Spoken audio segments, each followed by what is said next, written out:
Namaste. And good morning to everyone joining us on Facebook. We are glad to have you in the virtual service. And it's just an honor and a joy to be with both audiences this morning, fellow travelers along this path of self-realization and transformation. Really great to be with all of you. We are, I think, getting to the point where our technical issues are behind us. If you're joining us on Facebook, you probably see my lips are syncing now, so you're not getting any delay there. I think we're finally on track. So putting that aside, again, welcome. We are in a place of preparing for the deep dive into the sacred. That's what this service is really geared towards. It's church for big boys and big girls. We like to really take on the teachings that lead to direct experience. So if you've joined us in weeks past, many of you have been with me in this conversation for years. You know that I like to draw from different traditions. What comes to mind is that phrase from A Course in Miracles, only truth is true. And so truth will appear in this world through many forms, through many cultural expressions, through many wisdom traditions. And if you really are interested in truth, you can pick up the frequency no matter what form, symbology, or wisdom tradition it may be expressed through. So some weeks you'll hear me talking about the New Testament and the Old Testament and Sufism and Buddhism and Taoism. All with the intent of bringing out and clarifying this deeper truth of who we are. And it really leads to this experience, like we're saying, of what the Greek tradition calls gnosis, which is the word we get when we talk about prognosis and diagnosis. It's a knowledge.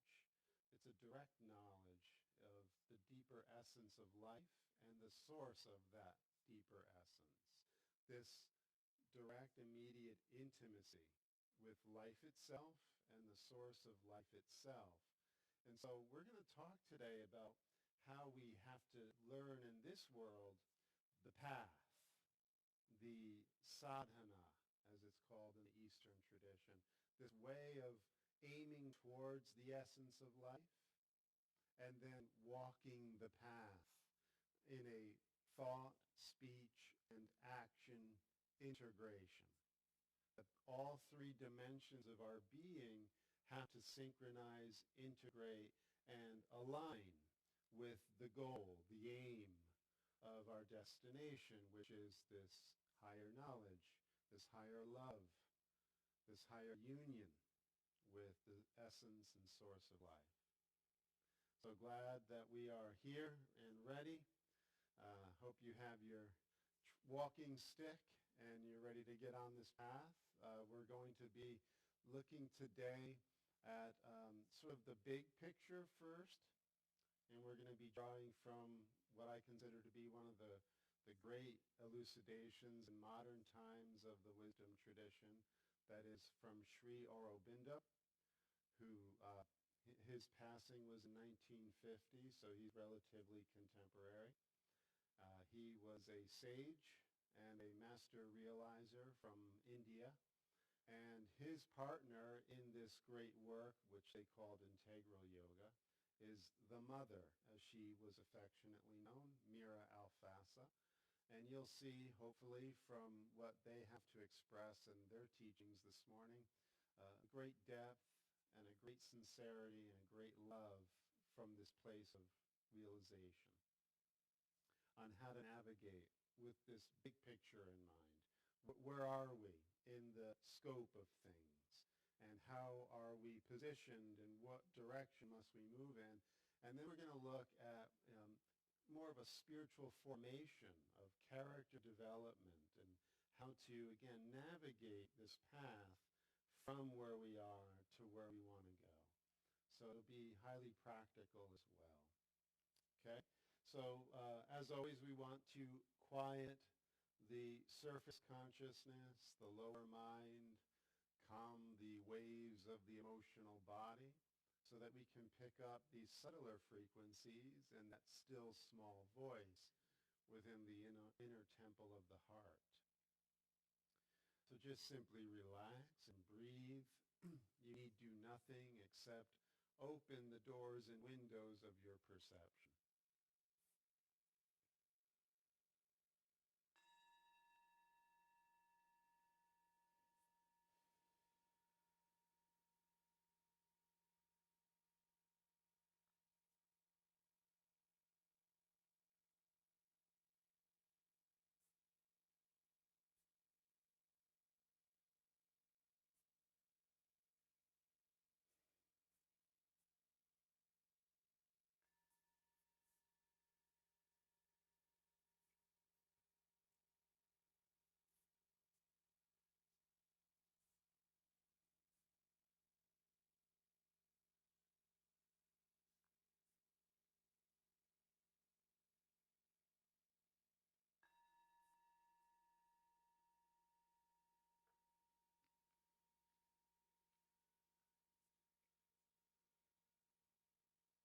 Just be in touch with your breath.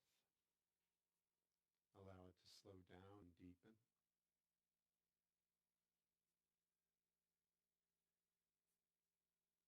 And orientate yourself towards the inner space. Feel that turning about within the heart from the outer to the inner.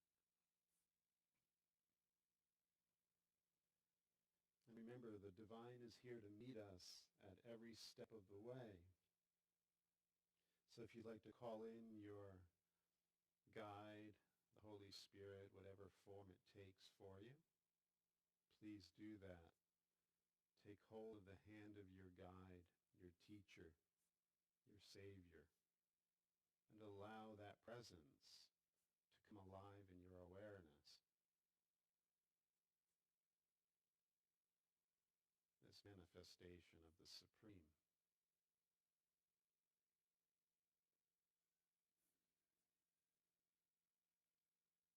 And as you sense this inner guidance taking you deeper into the center of your heart, you want to open to the grace light.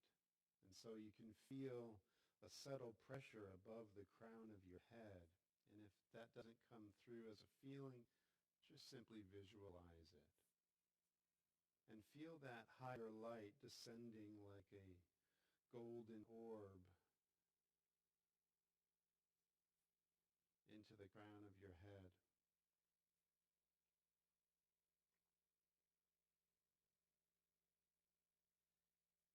And become very porous within the energy body so that you can open to these subtler vibrations of God's voice and presence, so that this transformation can take effect and quicken you.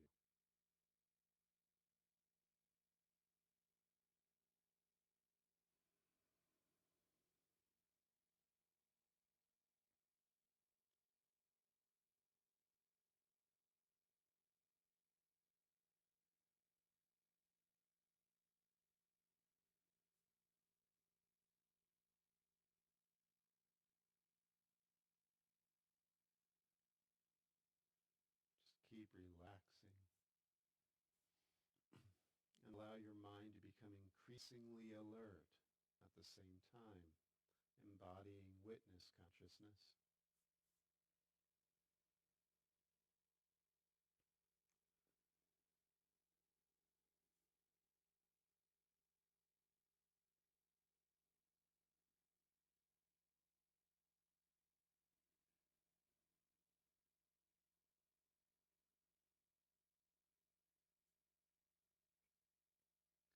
So you can feel that spark of your awareness settling deep within the space of the heart on this rock of the divine presence, the Christ mind.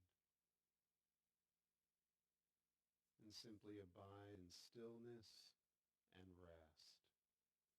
And allow this higher information, this higher energy to have its way this morning in your life.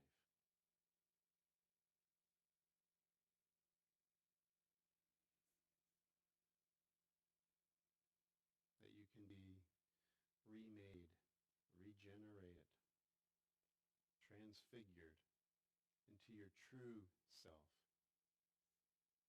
that you can slough off the lower mind and arise as your spiritual inheritance, your light body.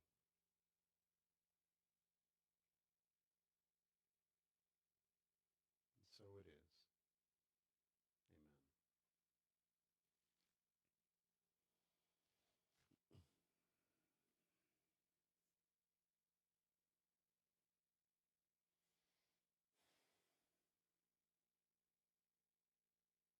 Okay, so we're going to start this morning with this little book. It's selections from the works of Sri Aurobindo and the Mother. It's entitled Our Many Selves. And the subtitle is Practical Yogic Psychology. Now, if you're not familiar with the term yoga, or you're more thinking in terms of physical postures, that's not what's mentioned here as yoga. Yoga is another word that we would associate with divine realization or union or awakening. There are many branches or dimensions to yoga. The physical asanas or postures that are very popular in the West, that's just the outer expression of yoga. Very good and very helpful to bring the body-mind into an alignment and a purification. But the deeper yogas, the yogas that affect the mind and the inner instruments of the emotions and your soul, are really what Sri Aurobindo and the Mother are talking about. And you'll see again this perennial idea, this idea that spans centuries and cultures, that talks about how we all originated as these spiritual entities in God before appearing or coming into physical embodiment. And that's where Sri Aurobindo picks up in our first reading this morning, that there is a higher identity that we are currently unaware of, and that's why we need the spiritual practice or the yoga to uncover it. Like last week we talked about polishing the mirror and getting all the debris off of the heart so that the higher light of our identity, our true identity, can shine within the embodied experience. And we can know ourselves again, not as this fleeting, temporary form, but as the light that's animating it, the mind behind it. And so that inner divine you originates within the Supreme Being and encounters this descent or this journey, this adventure into matter. And that's pretty much what you'll see across the board in all these different traditions. And this journey into matter, we go from being supremely conscious or super conscious as divine essence. And as we go through this lowering of being or frequency into density, we become veiled, increasingly veiled, until we're completely unconscious and unaware of our origin.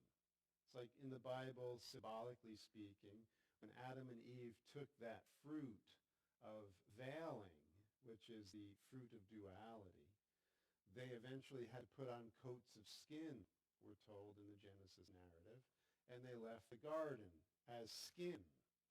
And the early church fathers played with that symbol, and they said basically we started off in the superconscious, and as a result of wrong thinking and turning our face away into the dualities of good and evil, we became totally identified as skin and completely unconscious of our origin. Well, this is what Sri Aurobindo has to say in light of all of this. In its actual cosmic manifestation, the Supreme, being the infinite and not bound by any limitation, can manifest in itself, in its consciousness of innumerable possibilities, something that seems to be the opposite of itself, something in which there can be darkness, unconsciousness, inertia, insensibility, disharmony, and disintegration. It is this that we see at the basis of the material world and speak of nowadays as the unconscious ocean of the Rig Veda, in which the One, capital O, was hidden and arose in the form of this universe, or as it is sometimes called, the non-being. The ignorance, which is the characteristic of our mind and life, is the result of this origin in the unconscious. In other words, we're coming out of the unconscious. So if you look at life on this planet, as Sri Aurobindo likes to do in his greater body of work, we start off as matter, completely involved in the material, and then life emerges. So it goes from atoms and molecules to living things like bacteria and plants and the animal kingdom. So that's the emergence of life. You go from physical matter, the next emergent field is life that begins to appear. And then the next emergent field after that, mind, higher mammalian life, primates, and then finally at this point, human beings.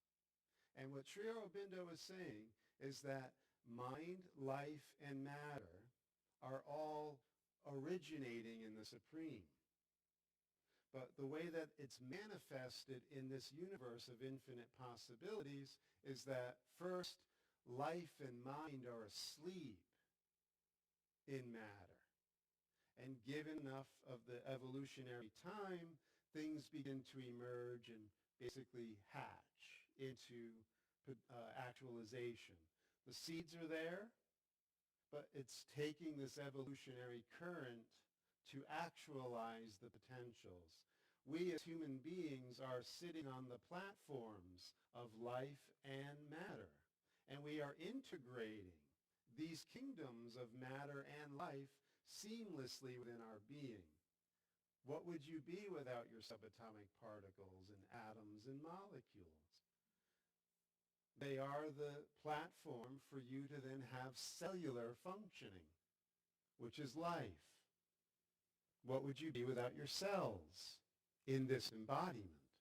And then that gives you the ability to emerge as a higher thinking human being. Sri Aurobindo is saying there are other seeds within you that are waiting for manifestation. And through this path of spiritual development, you can quicken and actualize these hidden potentials faster. And what he's saying is the Christ in you, as it says in the Bible, is a seed, a potential that will, under the right causes and conditions, which being mostly your will to have it be so, will emerge in your awareness. And you will undergo a leap, a quantum leap, from being a rational human identity or image to a divine image. That's the transfiguration. That is the story of the New Testament. That is the story of the integral yoga of Sri Aurobindo and the Mother. It's the story of Dzogchen Buddhism with the rainbow body. It's the story of Sufism. It's the story in all of these great traditions that you are God's child waiting to emerge, waiting to wake up from the sleep, from the unconscious. Moreover, in the evolution out of unconscious existence, there arise up naturally powers and beings which are interested in the maintenance of all negations of the divine. Did you hear that? As we're coming up out of the unconscious, there are naturally powers and beings which are interested in the maintenance of all negations of the divine. Powers and beings that their whole life purpose is to negate your divinity. Okay? Their whole purpose is the maintenance of all negations of the divine, error, so they live to make error, and unconsciousness, pain, suffering, obscurity, death, weakness, illness, disharmony, evil. Hence the perversion of the manifestation here. Its inability to reveal the true essence of the divine. I told you this is big boy and big girl church.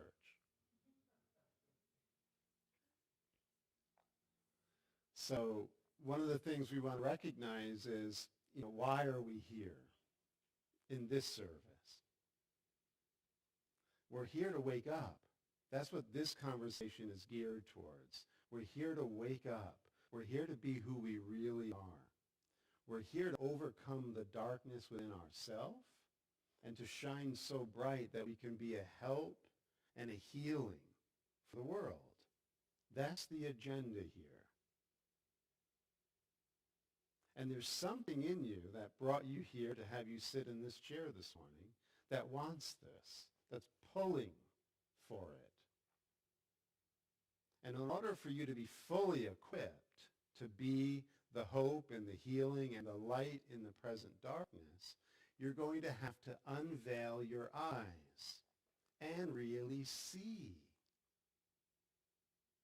what's in operation here temporarily and how to navigate that, how to see through it, how to overcome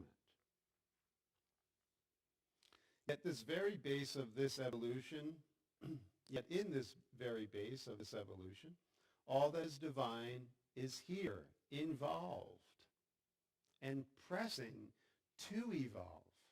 In other words, it's like, when Mother Mary goes to see her cousin Elizabeth and John the Baptist is in the womb and Mary walks in, he leaps in her womb, in Elizabeth's womb. There's something in you, this divine seed, that when you're hearing these words, it might be veiled to your conscious mind, but it's leaping because these higher forces of light and truth and love are pressing upon you to move you, to position you so that you can wake up, so that you can be freed from your challenges and your burdens.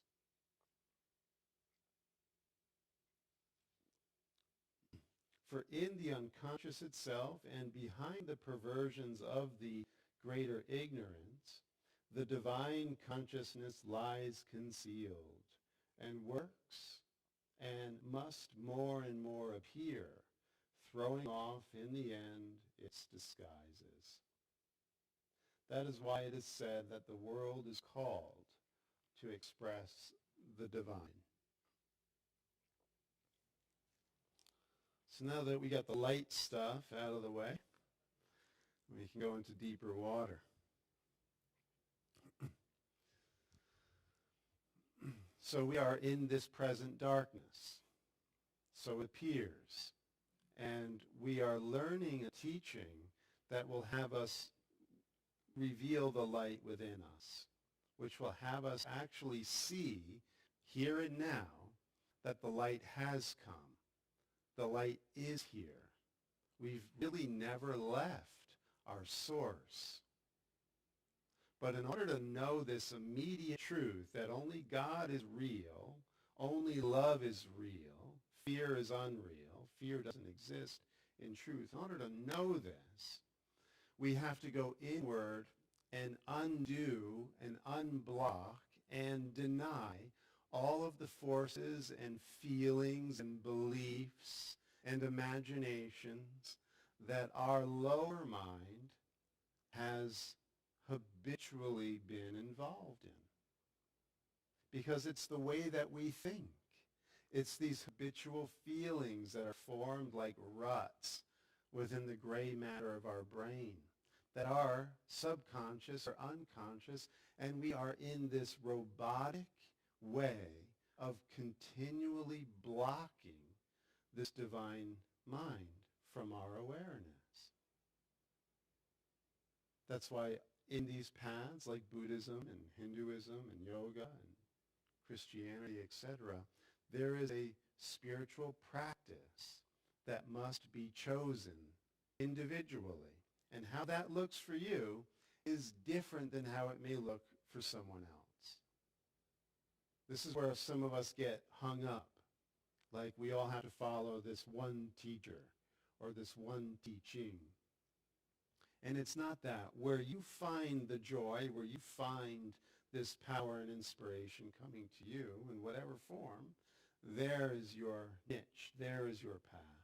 But it may not be such for someone else, so don't impose that on others.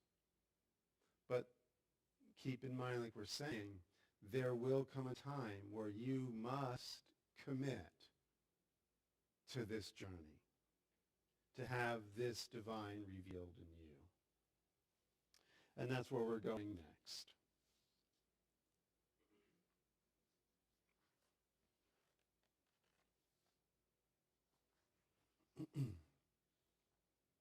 So this is taken from the collected works of the Mother. This is volume 4. And she starts off her talk with a quote from Sri Aurobindo. This yoga, the spiritual path, cannot be done if you insist on identifying these lowest things of the ignorance with the divine truth, or even the lesser truth permissible on the way. It cannot be done if you cling to your past self and its old mental, emotional, and physical formations and habits. One has continually to leave behind his past selves and to see, act, and live from an always higher and higher conscious level. It cannot be done if you insist on quote-unquote freedom for your human mind and emotional ego. All the parts of the human being are entitled to express and satisfy themselves in their own way, at their own risk and peril, if he so chooses, as long as he leads the ordinary life. So you're free to do whatever you want. He's saying, of course you are, if you want to live the ordinary life. What we're talking about here is not the ordinary life, but to enter into a path of true transformation, whose whole object is to substitute for these human things the law and power of a greater truth, and the whole heart of whose method is surrendered to the divine. And yet to go on claiming this so-called freedom, which is no more than a subjection to certain ignorant cosmic forces, is to indulge in a blind contradiction and to claim the right to lead a double life. Part of my job here is to stir you up, confront you, bring things that are not easy to hear or look at for yourself so that you grow. My intention is to have you leave here stretched out, not lulled to sleep, not coddled and stroked and made to feel good in this, narcissism that is rampant in our culture. It's to inspire you to be better than you were when you walked in, to want more for yourself than the meager offerings of the lower ego and this habitual, tired life that we're all living, sleepwalking. So if you're offended, I can't say I'm sorry. It just is a sign that I'm doing my job.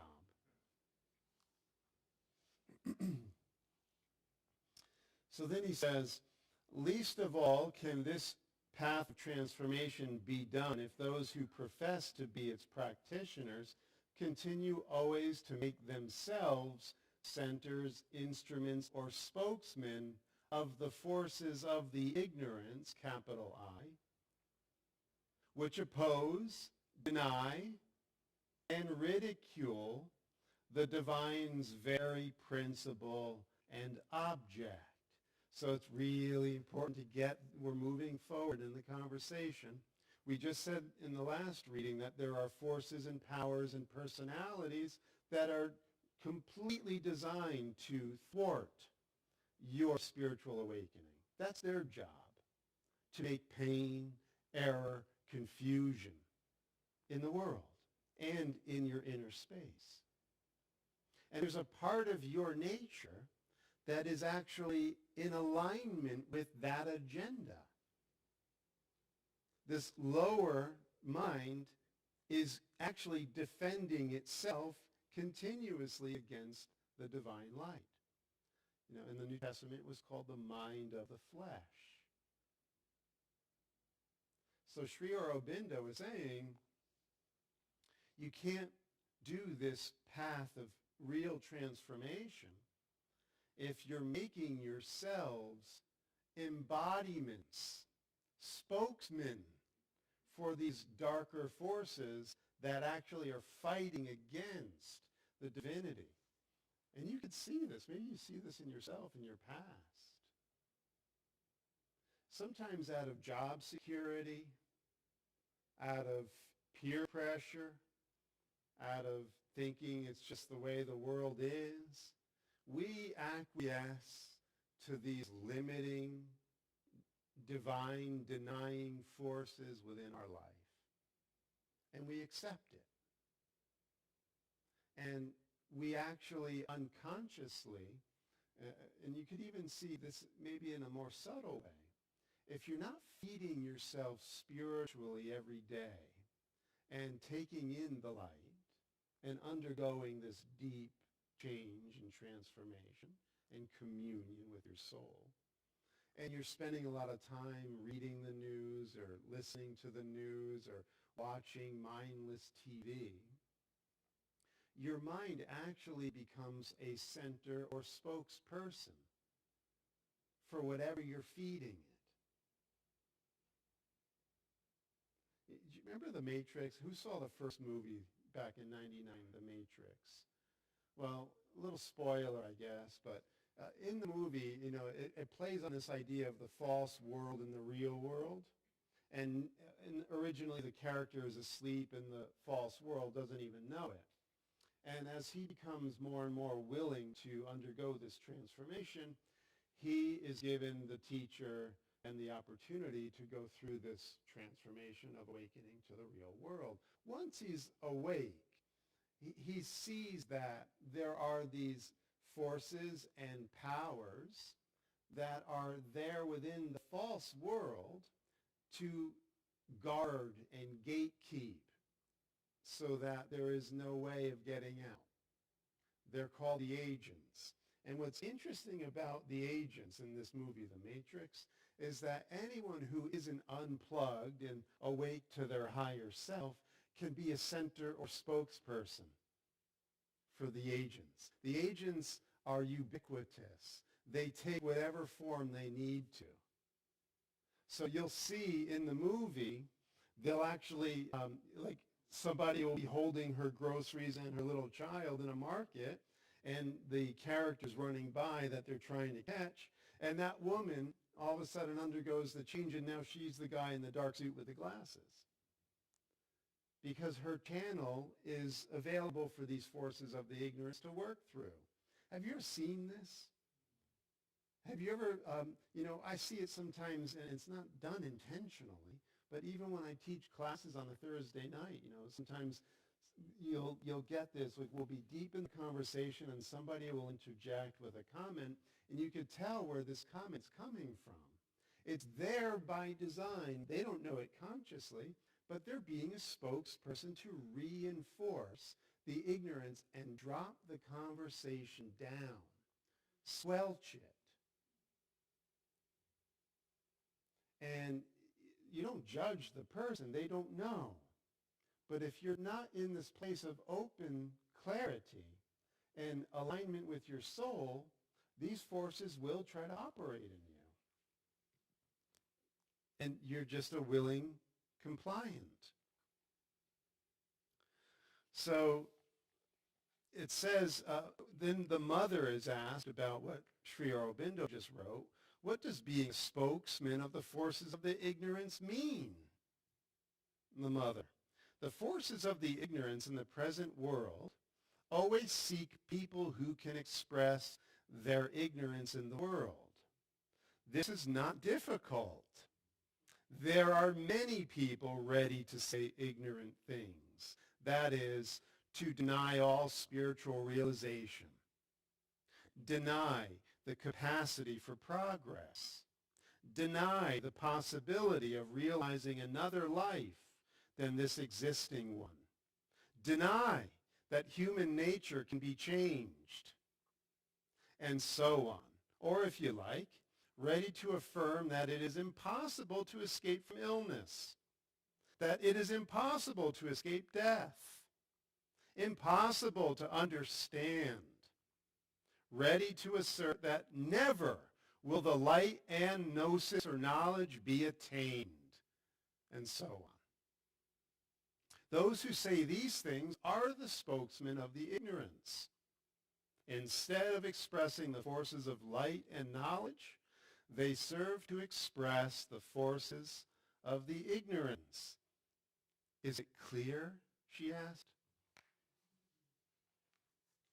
And you'll see, as you undergo this deep dive within yourself, which is really the whole purpose of the yoga, the spiritual practice, is to inquire within. You'll see these potentials that you must deny. They were probably coming up in this conversation as we were going along. The voice of the denier. The voice that it's impossible. You don't want to make these things more than they are, but you need to recognize them like little ticks that you have to pluck off. And that will give you spiritual exercise. When you deny these forces of the denial of God, you grow in strength. You become more and more embodied with the divine power to be a light and a healing within the world. Because you're eradicating your own darkness. You're removing a plank out of your own eye. Then it will be clear to you on how this whole thing is operating and how to see clearly.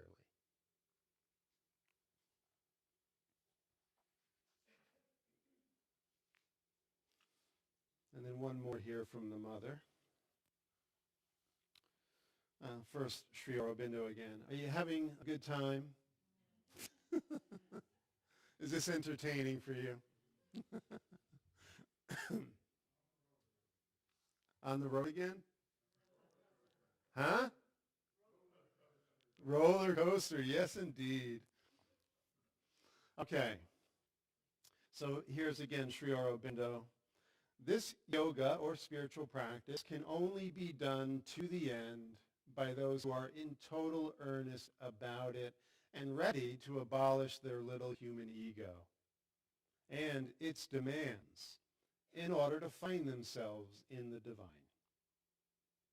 It cannot be done in a spirit of lax or frivolity, kind of joking about it.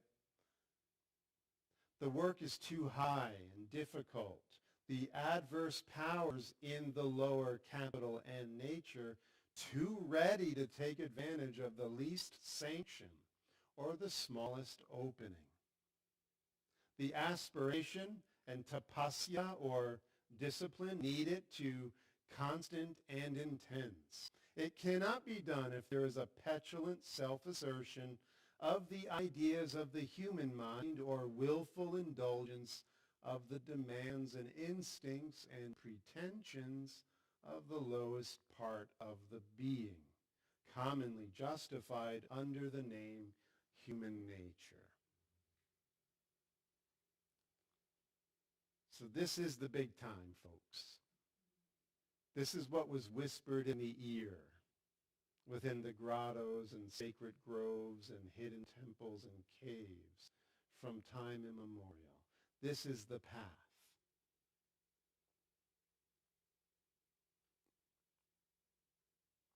And not to be taken lightly, but to realize that when you do say yes, as we're going to see when we open the course this morning, that your slightest willingness to open to the light is met with the perfect level of love and strength to inspire you onward. Again, in whatever form, be it the Buddha or the Christ or whoever is going to be your symbol, or the impersonal Brahman, or whatever it may be, the great nothing of Meister Eckhart. It doesn't matter. When you open to the divine and you say yes, it's right here to meet you, fill you with the light, and bring you into a deeper level of experience to know that this is true and it's what you want. It's what you want. Because remember, the forces of the ignorance are trying to sell you into staying just human and meet the ordinary life with full embrace. Pick a side, pick a team, blame the others. That's the game here. But when you're done with that and you want to wake up, you want to go home, it requires all of you because of the treasure that it is. So then the mother, commenting on this, she's saying how we all sort of get into this, self-limiting dialogue. Oh, it's human nature. It's just the way we are. She's saying, oh, it can't be helped. She says one wants to continue to do what one is doing without changing. So we, anesthetize ourselves with this self-limiting talk. That's just the way I am. Can't change. It's the way I've always been. If my mom treated me differently, maybe. One wants to continue to do what one is doing without changing. One is full of a willful indulgence of one's demands. For the lower nature of humanity always demands things. It says, these are necessities, these are needs, I can't do without them. Then the instincts, a sort of instinct for one's own satisfaction. And pretensions. The lower being claims that it has a considerable importance and must be given what is necessary for it, otherwise it won't be able to live. It asserts that it alone is important, and so on. So somebody asked the mother, okay, well, if this is the way we're all wired, if this is the human nature that we're starting with, this unconscious state, what's to be done? How do we get out of it? The mother says, how is it to be done? How to abolish the ego? First of all, you must want to do it. Don't underestimate the power of your want. That's how you navigate in life. Everything that's in your life right now appears because you want it. That's what he says in A Course in Miracles. You always get what you want. If you want more pain, if you want more sickness, if you want more health, if you want more love, you'll see it manifesting because your want is your magic wand. Your want is your wand.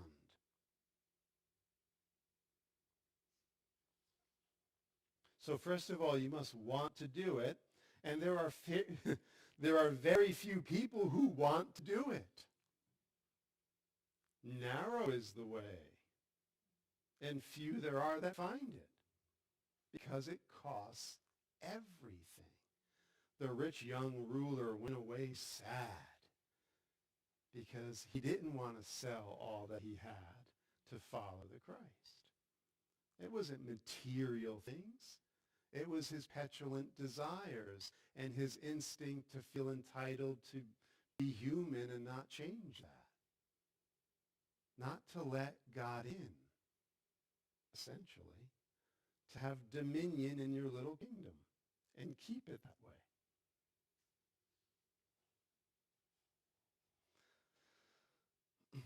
And that is exactly what they say. Few people who want to. And that is exactly what they say. It is the justification of their way of being. That is the way I am made. I can't do otherwise. And then if I change this, if I change that, or if I do without this thing, or if I get rid of that other, I shall no longer exist. What would life be without these things and desires and appetites? That's why, again, when we're on this path of true transformation, to emerge as these super beings, super conscious beings, spiritually awakened, we're going to have to give up many of the things the ego is clutching to. And it will appear from the ego side as a sacrifice. But the ego is within the ignorance. So it's really clutching the ignorance. It's clutching the pain. That's why in Sufism they often use the metaphor of the camel who's eating the thorn bushes and thinks the thorns taste delicious, not realizing it's only because the thorns are being mixed with the blood of its lacerated mouth.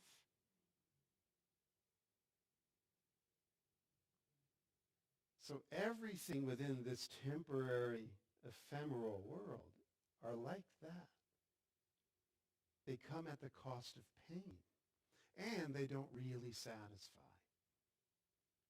So it's not a sacrifice. It's quite the contrary. You're asked to give up your poverty, your pain, for your peace and your joy.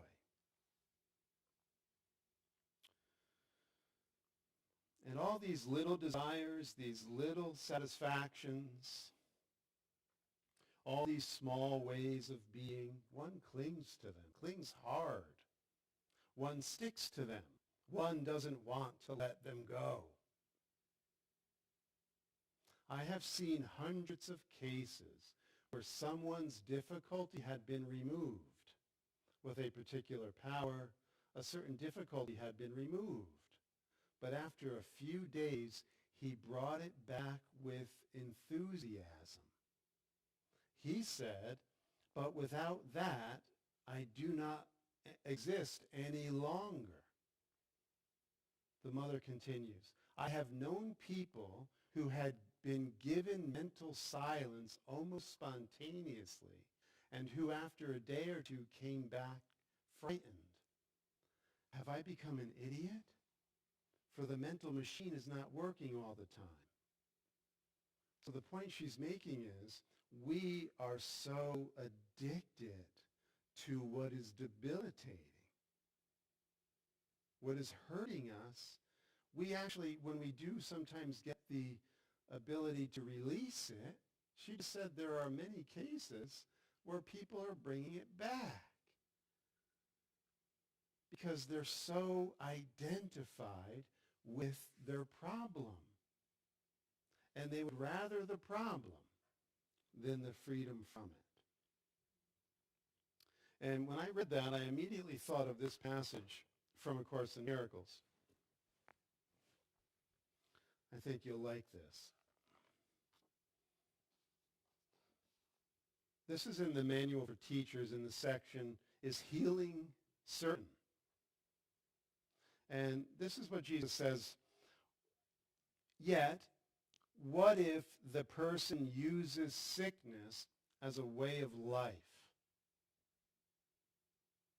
believing that to be healed from the sickness is the way to death? Right? What would I be without my sickness. I wouldn't exist, and that is true. A self-image is made around your present environment. So if your present environment is chronic pain or a debilitating disease, a congenital something or other, your identity has been crystallized into seeing yourself, your identity, as this pain, sickness, problem, malady, dysfunction, disorder, grievance. So Jesus says, if this person uses sickness as a way of life and believes that healing this sickness is the way to death, where this is so, a sudden healing may precipitate intense depression and a sense of loss so deep that the person may even try to destroy himself. Having nothing to live for, he may ask for death. Healing must wait for his protection. So you can see how the forces of the ignorance, the forces of error, the forces of illness, they weave themselves within the tapestry of the self-system. And we are the sickness. And if this sickness were to go away, miraculously healed, we would think our life lost. And many of us maybe don't have such an extreme experience of a sickness, but our normal, human, ordinary life is sickness enough. And there is a part of the self-system that is so acclimated and calibrated to this little life with its little desires that if you were to let the light in, you would actually choose the darkness. And you have to become aware of that in yourself.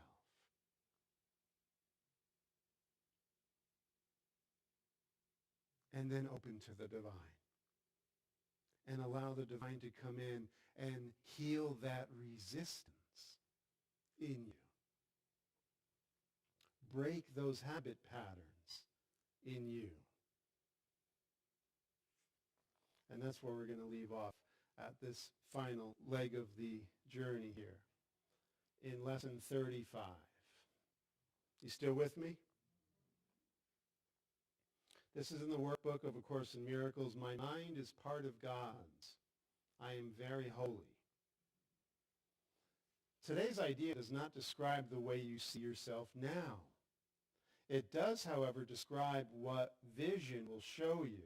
It is difficult for anyone who thinks he is in this world to believe this of himself, that your mind is part of God's and that you're very holy.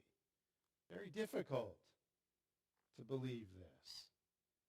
Yet, the reason he thinks he is in this world is because he does not believe this. That's the only thing that keeps you in this world. You will believe, and this is really getting to the juice of what we were just talking about, you will believe that you are part of where you think you are. That is because you surround yourself with the environment you want. Your want is your wand, and it conjures your environment. Your environment is not there by accident, and it's not there because it came at you from forces beyond your control. It came at your invitation. You want the environment you're currently in. And you want to protect the image of yourself, which you've made. So if the environment is, somebody has to take care of me because I can't do it on my own, too sick, too weak, then the environment is there because I want to be taken care of. I want to be helpless. It's not anyone else's fault. The image is part of this environment. What you see while you believe you are in the environment is seen through the eyes of the image. This is not vision. Images cannot see. So this is back to the real whole point of this discussion, is that we have to let go of the little ego, the little image that we see for ourselves, along with its desires, its habits, and its beliefs. And in the process, our environment is going to change. And as our environment changes, we're going to remember that our mind is part of God's and that it's very holy. So the exercise, and we'll spend the final couple of minutes here in doing this. You could even close your eyes if it works better for you. Search your mind for the various kinds of descriptive terms in which you see yourself. Include all of the ego-based attributes which you ascribe to yourself, positive or negative, desirable or undesirable, grandiose or debased. All of them are equally unreal because you do not look upon yourself through the eyes of holiness. So in the inquiry, come up with a list of ways that you describe yourself. Positive and negative, doesn't matter. The whole gamut.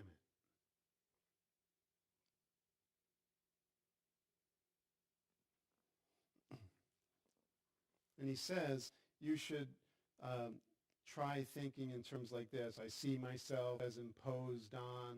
I see myself as depressed. I see myself as failing. I see myself as endangered. I see myself as helpless. I see myself as victorious. I see myself as losing out. I see myself as charitable, as virtuous. He says, don't think of these terms in an abstract way because they're going to occur in various situations and personalities and events in your life. So just take a moment and do that personal inventory.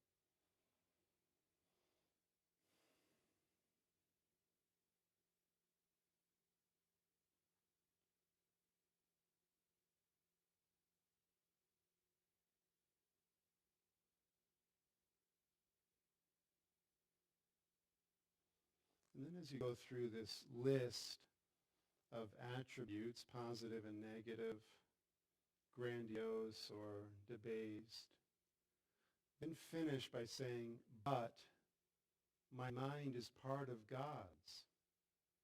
I am very holy.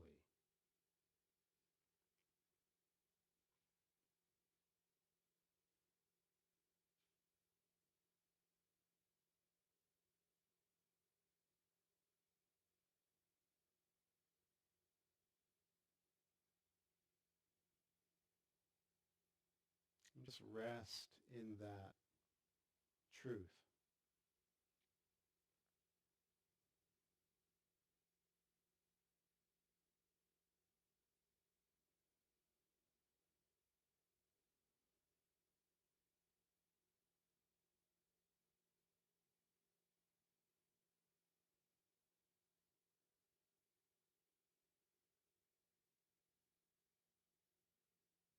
So whatever confronts you today, this week as you're moving into it, whatever ups or downs you may undergo, whatever seeming setbacks or challenges, remind yourself, my want is my want,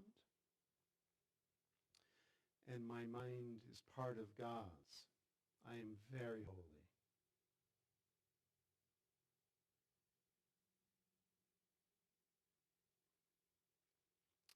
Let it be so. So we're going to pass the blue bag around. The church thanks you for your donations. And if you're joining on Facebook, remember, as always, you can go to unityofstewart.org and donate to the 8 a.m. service there. Just make sure that it's selected as the 8 a.m. service. And the church and I greatly appreciate that. Thank you.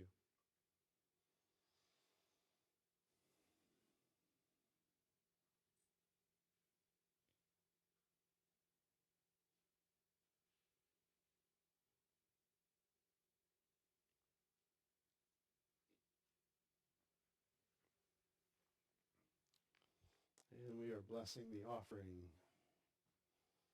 May it be charged with the light and the love to break the chains of the ignorance and open the hearts and minds of all living beings to claim their true love and their true happiness. And so it is.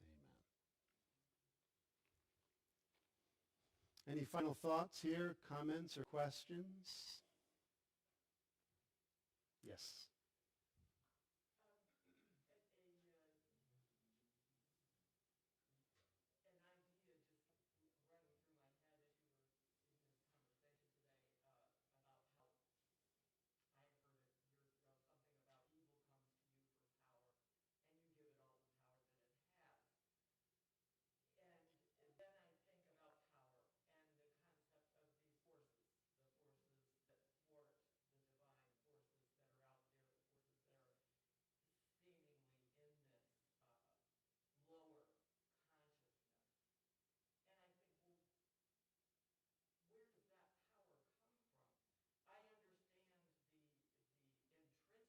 Mm-hmm.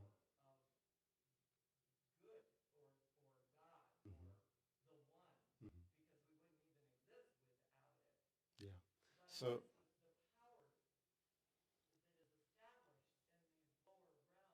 where does the power of darkness come from? The power of... Right. Well, if we're really doing the math of this higher equation that we're laying out this morning, it comes from our denial of our true self. It's only there because we're denying our own true power. Yes.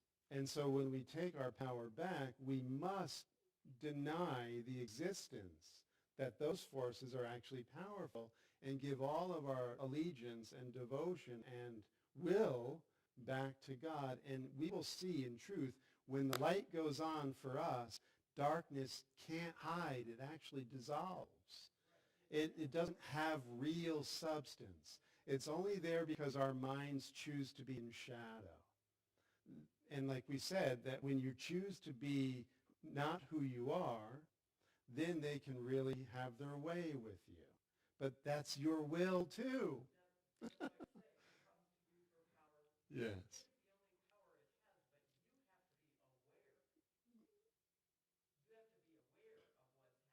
Yes, you do. Yes, you do. And you'll see the veils come off left and right, and you'll never look at the news the same again.